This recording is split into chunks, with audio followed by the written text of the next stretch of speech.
কেরানীগঞ্জের দোলেশ্বর গ্রামে সময়ের সাক্ষী হয়ে দাঁড়িয়ে আছে দোলেশ্বর হানাফিয়া জামে মসজিদ। প্রায় ১৫০ বছরের পুরনো এই মসজিদটি এলাকাবাসীর কাছে দারোগা মসজিদ নামেই বেশি পরিচিত।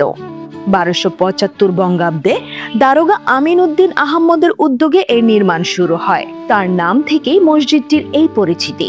এই মসজিদটা অনেক ১৫০ বছর আগের এবং এই মসজিদটা মূলত প্রথমে দারোগা সাহেব করছেন।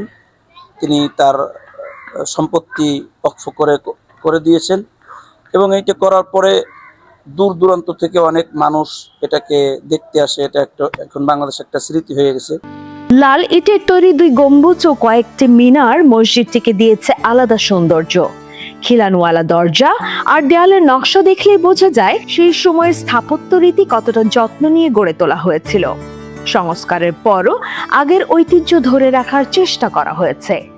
ঐতিহ্য রক্ষায় বিশেষ অবদানের জন্য ২০২১ সালে মসজিদটি জাতিসংঘের এশিয়া প্যাসিফিক পর্যায়ের সাংস্কৃতিক ঐতিহ্য সংরক্ষণ পুরস্কারে অ্যাওয়ার্ড অব মেরিট পায়। ২০২১ সালে আমাদের এই মসজিদ জাতিসংঘ থেকে পুরস্কার পাইছে।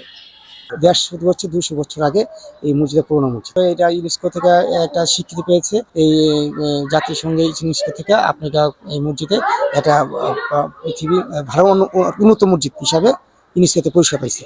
এই স্বীকৃতির পর মসজিদটিকে ঘিরে আগ্রহ আরো বেড়েছে। নামাজ আদায়ের পাশাপাশি এর ইতিহাস ও স্থাপত্য দেখতে প্রতিদিনই দূর দূরান্ত থেকে দর্শনার্থীরা আসছেন। স্থানীয়দের আশা, সবার সচেতনতা আর সঠিক দেখভালের মাধ্যমে এই ঐতিহ্যবাহী মসজিদ ভবিষ্যতেও একইভাবে টিকে থাকবে।